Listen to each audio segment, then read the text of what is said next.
All right, so this video I'm going to show you how to do a wet cap, head soak. You can call it many different terms, but what I'm going to do is I'm going to soak the heads to try to unblock any type of clogged nozzle, just to maintain the head. I haven't had any problems with this printer, but it's good practice to make sure that you're soaking your heads occasionally. You can do this every night if you want to. You're not going to hurt anything.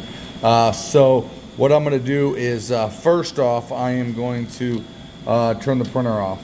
Okay, I'm going to hit, in my instance, I'm going to just turn the emergency stop button. That's what I'm doing right now.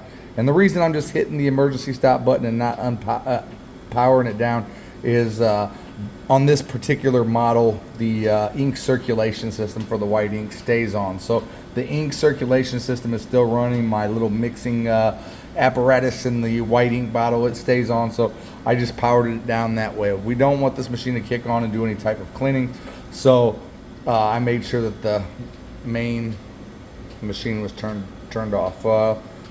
And right here you can see on my machine it has a little button that says white ink circulation. I can keep that on or turn it off, but I will leave it on because it's vital. There's my LED light button, don't need that on. So on this machine, many of these Chinese models are the same way. We have our capping station. We have this little knob right here. Okay, so if you take and turn this knob counterclockwise, you'll see how it is undocking from the print head. You can see that it is, hopefully you can see, it's getting a little bit blurry, but I've moved it all the way down. The print heads are no longer touching the cap tops, and now I can move the head carriage out of the way with my hand. Doing this gains me access to my cap tops, which I do need to do a cleaning badly.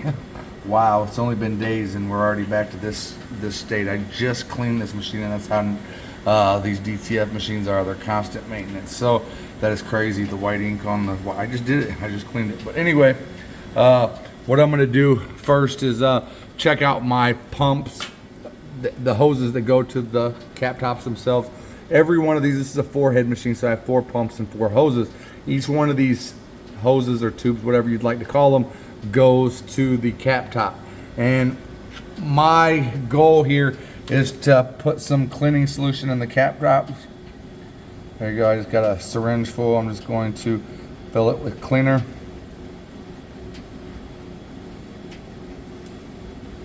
There we have it. All right. Now, as you can see, they're all holding liquid, and that's pretty typical with these peristaltic pumps, peristatic pumps, however you want to say it.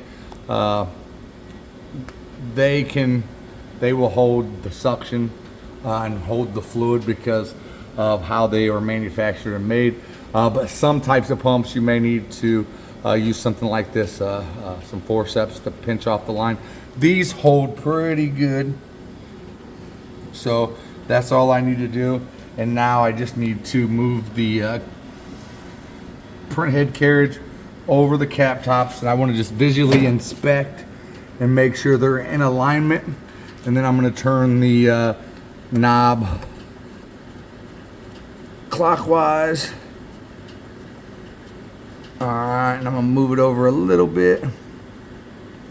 All right, I'm just paying attention to make sure that they're going to sit flush on the cap tops. I can see I'm still a little bit off, so I'm going to push it over just a hair. There we go. Actually, I think I went a little too far. There we go. That's beautiful. And I'm just going to continue turning the knob until the caps reach the print head. Sorry if you can't see that. There's only a slight gap. So now I am going to make sure it's fully tightened till I can't turn no more, which is right now. I can no longer turn it. So it's very important whenever we turn the machine back on that we back this off a little bit. If not, it'll probably give you an error if you don't back it off. So right now it's tight, ready to go. I'm going to leave for the day, let them head soak, and then turn it on tomorrow and run some cleanings. Thank you for watching. Hopefully this helps, and hopefully it helps you maintain your DTF printer, because these things are a nightmare if you don't keep maintenance up on them. Thanks for watching. See you in the next video.